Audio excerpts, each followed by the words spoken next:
I want to share the first horror movie I ever fell in love with, and the first one I ever saw, Chucky. Yes, I'm talking about the possessed good guy doll himself. Chucky is my absolute favorite. I was only 5 when I first watched it. Yeah, you heard that right. And I totally fell in love with the good guy doll, thinking it was a real toy. Every time I went to a toy store, I'd ask if they had any good guy dolls in stock. I don't know why. Maybe the workers didn't know what I was talking about, or maybe they just didn't want to crush a 5-year-old's dream. I always got pointed to 2 other dolls, Teddy Ruxpin. 4 batteries not included.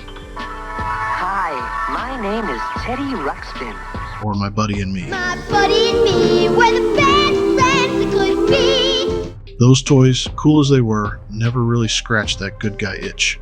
Now, as an adult, I can finally find one thanks to the internet. But here's the catch. I can either spend hundreds on a cheap version with, let's just call it a crackhead face, or spend even more for a quality replica. But, as a parent, I just can't justify dropping that kind of money on a toy. Maybe, just maybe, I'll get one someday. Anyway, with that out of the way, let's get to the story.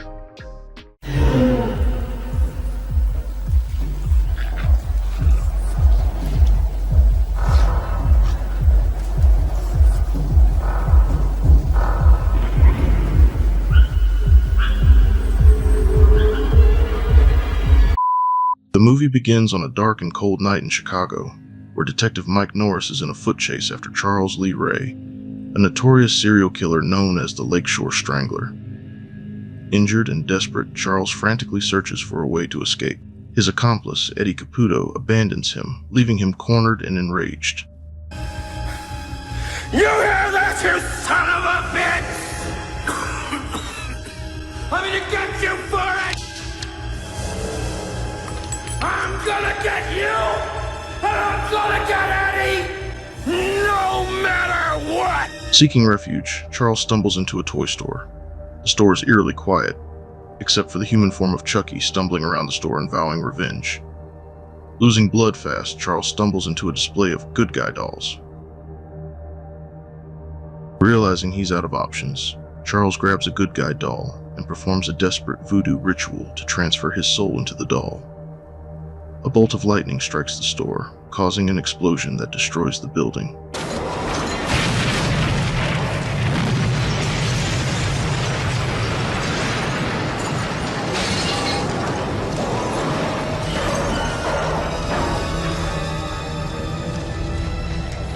Charles' lifeless body is discovered, but the doll remains intact, sitting among the wreckage, unnoticed. The story shifts to 6-year-old Andy Barclay, an imaginative child obsessed with the Good Guy franchise. It's his birthday, and he dreams of owning a good guy doll, but his hard-working single mother, Karen, can't afford such an expensive gift. Instead, she gives him a good guy-themed toolkit, hoping to cheer him up. While Andy tries to be appreciative, he can't hide his disappointment. But who can really blame young Andy? I mean, who gives their 6-year-old clothes for their birthday? Later that day, Karen learns from her friend Maggie about a street vendor selling a good guy doll at a discounted price. It is. It is. Yeah, well, I told you. Oh, how much do you want for it? $50. Determined to make Andy happy, Karen buys the doll, unaware it contains the soul of Charles Lee Ray. Hey, where are you going? Good guys are on TV. Well, I may have something better for you. What? This isn't groceries. Andy is ecstatic when he unwraps the doll, who introduces himself as Chucky. The two quickly bond, though subtle clues hint that something isn't quite right with the doll. Oh, Mom, thanks. You're welcome, honey. That night, Karen has to work late, leaving Maggie to babysit Andy. As Maggie tidies up, she notices strange occurrences. Furniture moving on its own, the TV turning on, and small footsteps echoing through the apartment.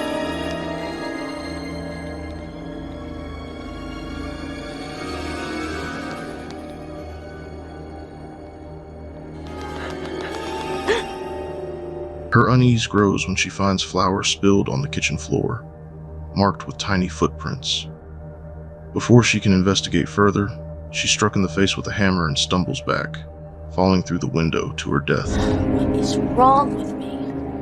I'm scaring myself half to death.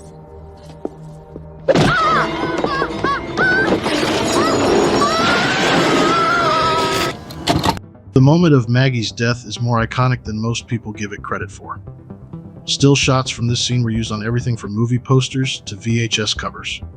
Actress Dinah Manoff, who plays Maggie, was originally going to do the entire stunt herself. However, after witnessing a stuntwoman get injured while performing the scene, she insisted that she wouldn't do it, but would rather handle everything else leading up to it. The stunt windows that people go through are, at least this one was, made of spun sugar.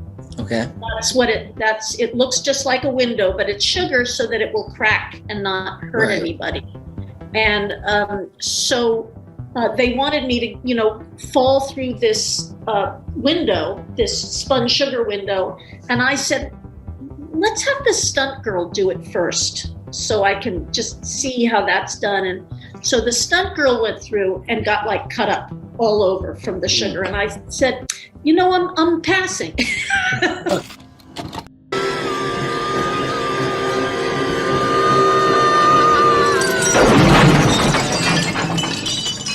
Detective Norris investigates and questions Karen, briefly suspecting Andy after finding small footprints at the scene. You got any idea what these are? They look like footprints, don't they? Very small footprints. What would Andy be doing up on the counter, right? The death is ruled an accident, but Norris remains skeptical. Meanwhile, Andy, oblivious to the danger, takes Chucky to school the next day. Chucky convinces Andy to skip school and board a subway train, destined for the bad side of town. The two visit an abandoned and rundown house, but this house belongs to none other than Chucky's longtime friend turned mortal enemy, Eddie Caputo, while Andy relieves himself outside. You stay here. I have to go tinkle. Chucky sneaks into the house and stays just long enough to mess with Eddie one last time.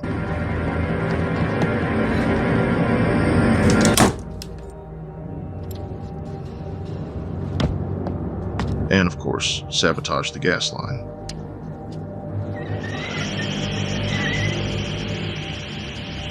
Eddie kicks in the door, expecting to find an intruder, and fires his gun, causing an explosion that destroys the house, making good on Chucky's promise.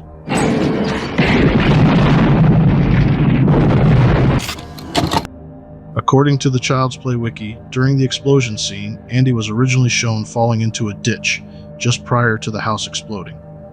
This footage was apparently shown in an interview with Alex Vincent on Entertainment Tonight.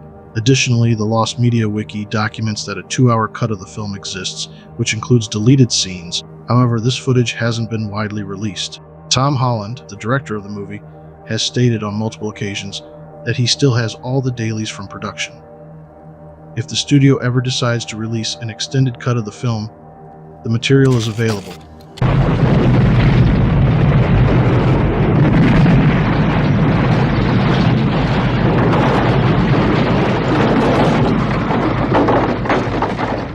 Andy is found at the scene, leading to his detention at the police station. While being questioned, Andy tells the whole truth about Chucky. Please say something. Come on, Chucky, say something. Tell me why you lied to me about everything. The on-site psychologist decides Andy needs to be forcefully evaluated at a psychiatric hospital. Maybe Andy should spend a couple of days with us. Karen, exhausted and defeated, returns home with Andy's good guy doll. After sitting and thinking it over, she realizes all of this isn't sitting right with her, and she begins to wonder if her son might be telling the truth. She tries to get Chucky to talk to her. Say something, damn it! Hi, I like to be hugged.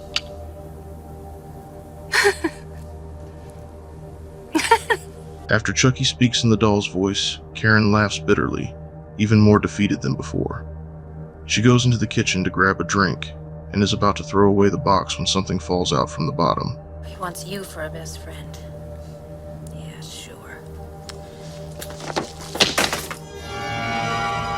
The doll's batteries. A look of horror crawls across her face as she realizes he's been moving and talking without batteries. She inspects the doll, turning it over and opening its back to reveal there are no batteries inside. Chucky's head turns 180 degrees, startling Karen, and she drops the doll in fright. After seeing the doll roll under the couch, Karen cautiously retrieves it. Now knowing things aren't as they seem, Karen starts the fireplace, threatening to throw Chucky inside. Cornered and with no other option, Chucky reveals his true self, coming to life and attacking Karen before escaping. I said talk to me, damn it, or else I'm gonna throw you in the fire! You stupid bitch, you filthy slut! Desperate to prove her son's innocence, Karen chases Chucky out of the apartment and into the streets. She is furious and determined, but Chucky manages to escape out of her sight, running off into the night.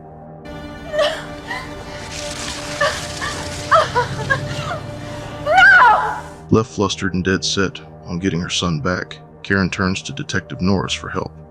He dismisses her claims, and even angrier now, she gets into a cab, determined to find the peddler who sold her the doll. Mike warns her that the part of town she's headed to is dangerous at this time of night. Mrs. Barclay, do you hear me? You don't want to go down there at this time of night! After an extensive search, Karen finds the peddler who sold her the doll. After offering to pay him for information about where he got the doll, let's just say, he attacks her. Mike Norris shows up in the nick of time to dish out some nut-cracking justice, forcing the peddler to tell Karen where he found the doll. All right, now you want to ask the lady's question now, huh? Where'd you get the doll from? Now talk! A burned-out toy store on Wabash. That's where I got it. The peddler's answer shakes Mike to his core. Mike drives Karen home. Still trying to help her son, she begins putting the pieces together. Wait a minute, where are you going? Home to get some sleep. No, you can't do that. Oh, don't you see? You just said it. Chucky killed Caputo. That leaves you. That does it. Oh, please, listen to me. Mike, insisting he's sane and rational, gets her out of the car and drives back to the police station. Curious himself, he pulls Charles Lee Ray's file before leaving. While driving home, Chucky attacks Mike from the back seat. Mike tries his best to fight back. Chucky nearly gains the upper hand when Mike burns him with the cigarette lighter from the car, but the car crashes in the process.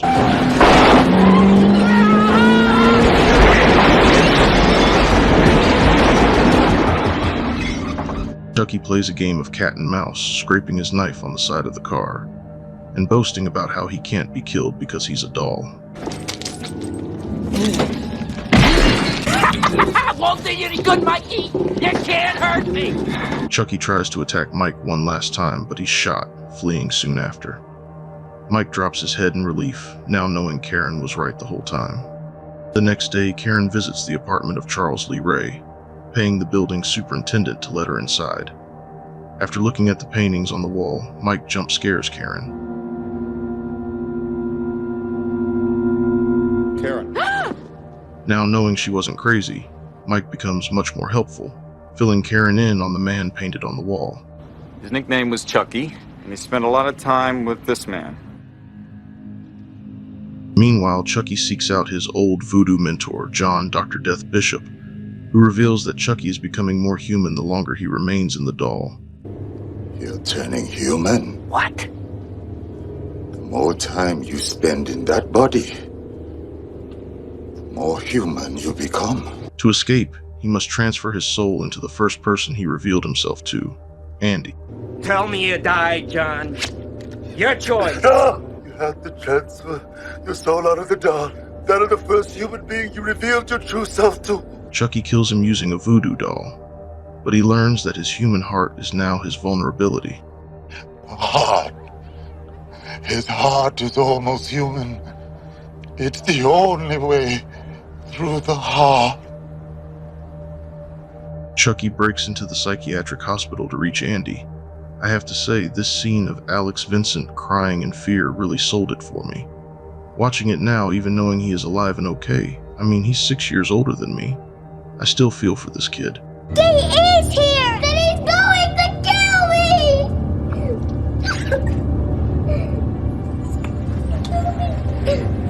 Please don't leave me! But I will say, knowing that young Alex Vincent had an absolute blast working on set with everyone, especially with creator Don Mancini himself, softens the impact of this very realistic reaction from a 6-year-old. What really gets me though is that now, as a parent myself, this moment hits me even harder than it normally would.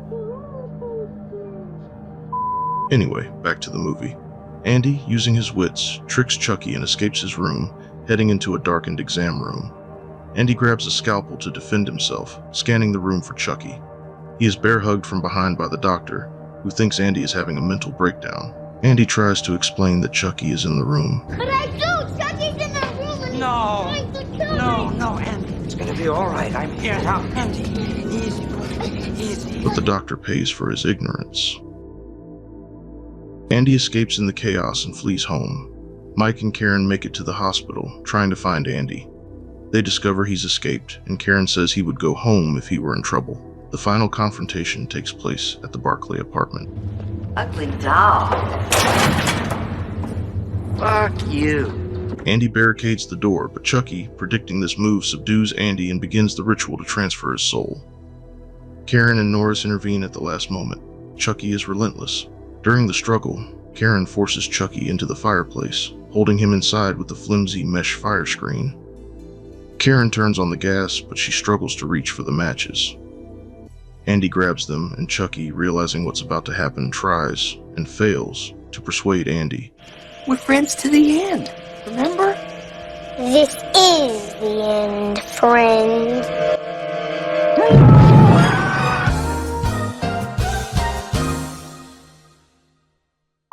Chucky, on fire, runs around the apartment in flames before collapsing into a charred heap.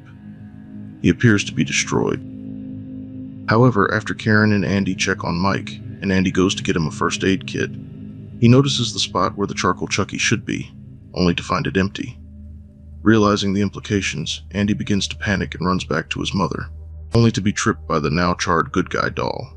In shock, Andy crawls away, so scared that as he tries to scream for his mother, only whispers come out. Finally, scrambling to his feet, he is pursued by Chucky, who fully gives chase through the apartment. Eventually, they hold Chucky behind a cheaply constructed door. As Chucky tries to stab his way in, Karen pretends she's being stabbed to distract him, suffering a hand injury in the process.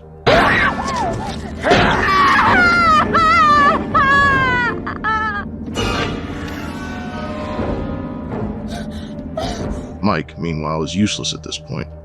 I guess he took a nap in the middle of all this. I mean, the guy can't even straighten his leg to trip Chucky and buy them some time? What the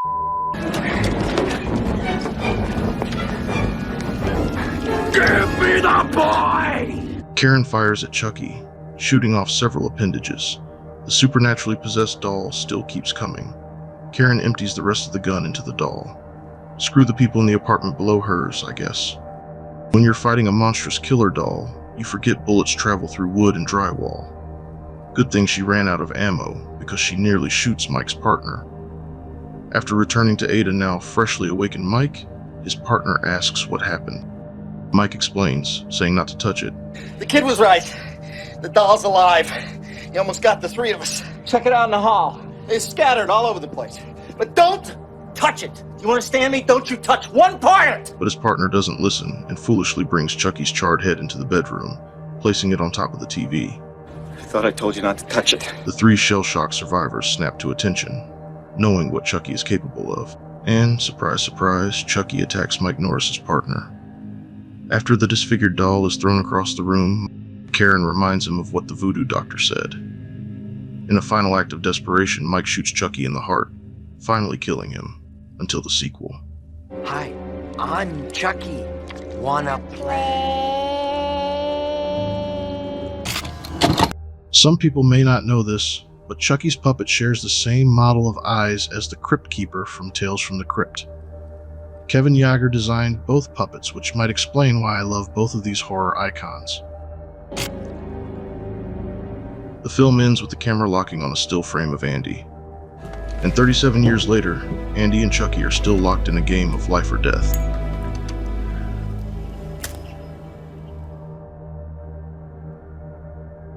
As a father of a 7-year-old boy, I can confidently say I probably wouldn't let my son watch Child's Play just yet. I mean, I watched it when I was 5, but hey, the 90s were a different time. Back then, I wasn't even scared of Chucky. Honestly, it just made me want a good guy doll of my own. Child's Play really nailed it, and it's no surprise it became a horror classic. The proof? When the reboot came out a few years ago, fans rejected it because it wasn't Don Mancini's version. That remake didn't stand a chance. Still, as much as I love the original, I've got to admit, it's not perfect. There are some things that don't quite add up. For example, how did Karen manage to track down that one guy in the middle of the night after meeting him for, 30 seconds? And how did Mike find Karen so easily? Speaking of Mike, how does someone crash their car and fire off a pistol in public without any repercussions? Also, why on earth did the hospital Andy was in have open windows during the winter? Were they trying to freeze the kids? And let's talk about the ending. How was Mike alert and talking when Andy went to grab the first aid kit, but somehow asleep again when Chucky was chasing Karen and Andy through the apartment? Even with all that, I still love this movie. But I've got to say, I love the second one even more. But anyway, that's all I got for this video. Take care, have a great weekend, stay safe, and I'll see you in the next one.